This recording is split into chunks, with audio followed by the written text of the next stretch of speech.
بسم اللہ والصلاۃ والسلام علی رسول اللہ۔ یاد رکھیے، جس شخص پر شرعی اصولوں کی بنا پر قربانی واجب ہے، اس پر قربانی سے متعلق مسائل سیکھنا بھی لازم ہے۔ فی زمانہ علم دین سے دوری کے باعث مسلمان اس اہم فریضہ کو بھی کما حقو ادا نہیں کر پاتے۔ کس شخص پر قربانی واجب ہے، کس پر واجب نہیں، قربانی کے لیے کیسا جانور ہونا چاہیے، یا کس عیب کی وجہ سے قربانی ہوگی یا نہیں ہوگی، یہ قربانی کے وہ مسائل ہیں جو سیکھنا حد درجہ ضروری ہیں۔ محترم ناظرین، اس ویڈیو میں قربانی کی فضیلت حدیث پاک سے بیان کی جائے گی، اور کل والی ویڈیو میں انشاءاللہ قربانی کے ضروری مسائل بیان کیے جائیں گے۔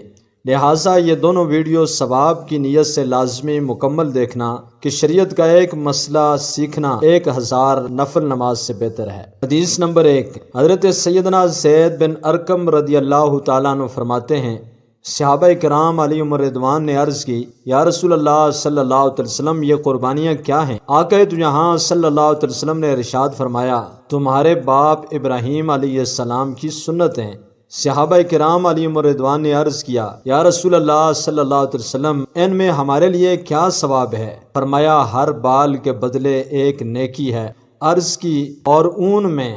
فرمایا، اس کے ہر بال کے بدلے بھی ایک نیکی ہے۔ حدیث نمبر 2، ایام قربانی یعنی 10 تا 12 ذوالحجہ میں انسان کا کوئی بھی عمل اللہ تعالیٰ کی بارگاہ میں قربانی کے جانور کا خون بہانے سے زیادہ محبوب نہیں ہے، اور قیامت کے روز قربانی کا یہ جانور اللہ تعالیٰ کی بارگاہ میں اپنے سینگوں، بالوں اور کھروں سمیت حاضر ہوگا، اور بلا شبہ قربانی کے جانور کا خون زمین پر گرنے سے پہلے اللہ تعالیٰ کی بارگاہ میں مرتبہ قبولیت کو پا لیتا ہے۔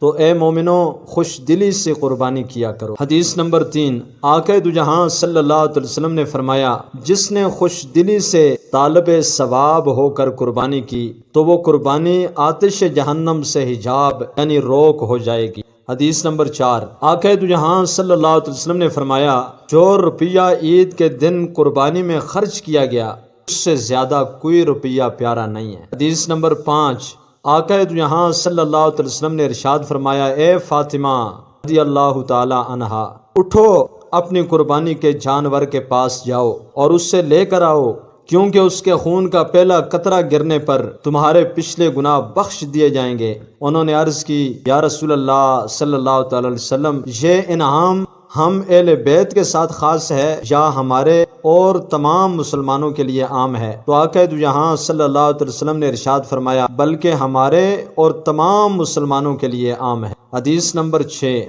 آقا دو جہاں صلی اللہ علیہ وسلم نے ارشاد فرمایا، جس میں وسعت ہو اور قربانی نہ کرے وہ ہماری عید گاہ کے قریب بھی نہ آئے۔ تو محترم ناظرین، جو لوگ قربانی کی استطاعت یعنی طاقت رکھنے کے باوجود اپنی واجب قربانی ادا نہیں کرتے، ان کے لیے لمحہ فکریہ ہے، اول یہی خسارہ یعنی نقصان کیا کم تھا کہ قربانی نہ کرنے سے اتنے بڑے ثواب سے محروم ہو گئے، مزید یہ کہ وہ گناہ گار اور جہنم کے حقدار بھی ہیں، نعوذ باللہ من ذالک۔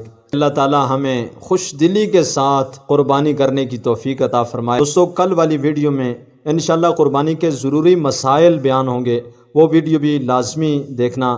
چینل سبسکرائب کر دیں، ویڈیو لائک کر دیں۔ اگلی ویڈیو تک کے لیے اللہ حافظ۔